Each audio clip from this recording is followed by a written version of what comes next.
Mr. Mayor, I need you to be specific on this question. You're running to be the envoy for the city of Detroit. Now, I don't want to hear about crime. We already have it here. Can you name me 3 things that you would bring into this city to attract families, especially young families, to move into the city? Yes. One of the things I think you absolutely have to do is make sure you got a strong school system. We have anything but that. For the last 20 or 30 years, we've skirted the issue of doing what needed to be done to correct our school system. Our governor had to bring in an outside person by the name of Robert Bob to come in and be our fiscal manager for DPS. Now, I'm an education supporter. It really doesn't matter to me whether it's DPS. I've always supported DPS.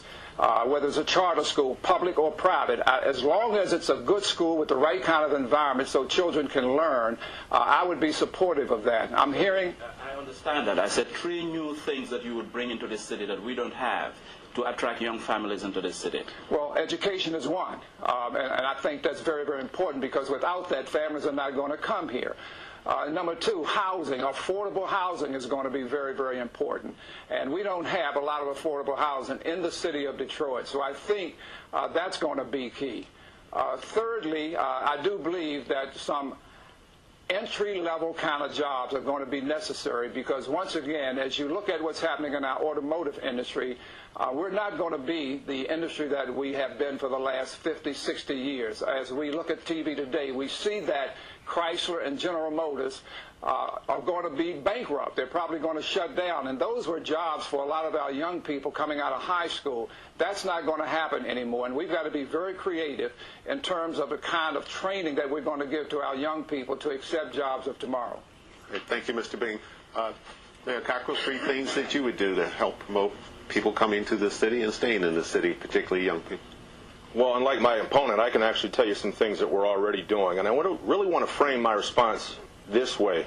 My wife and I are raising 5 children in the city of Detroit. And what it really comes down to me, is this. I want our children to feel safe walking to their neighborhood park.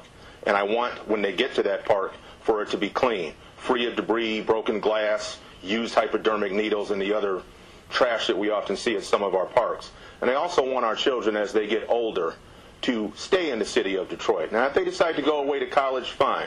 But I'd like them to be in a position where they see coming back to the city of Detroit to make their career and to make their future in Detroit. I want them to be able to do that. Part of how we have to do that is we have to make the city of Detroit safer. We have been doing this from the standpoint of improved community policing. Since I took office, we have opened up a total of 6 new police mini-stations in the city of Detroit. We've also reopened the 10th precinct on the city's west side, rolled out the city of Detroit's first ever mobile mini-station, and we've also applied for economic stimulus dollars that we can use to hire additional police officers and put them on the streets to complement our existing staff. In addition to that, we've also got to improve the quality of our recreation system. Now, we know that a number of parks have had to close over the years because of budget cuts. But I believe that through creative partnerships, we can not only look at stemming the tide on that, but opening up or reopening recreation centers, something that we're already doing and looking to enter into partnerships with. For example, the Salvation Army is already in discussions with us about doing this. And thirdly, through a green agenda that's being promoted by my newly created Office of Energy and Sustainability, we want to attract green jobs to the city of Detroit, the sort of cutting-edge, high-technology jobs that draw young people and keep them here.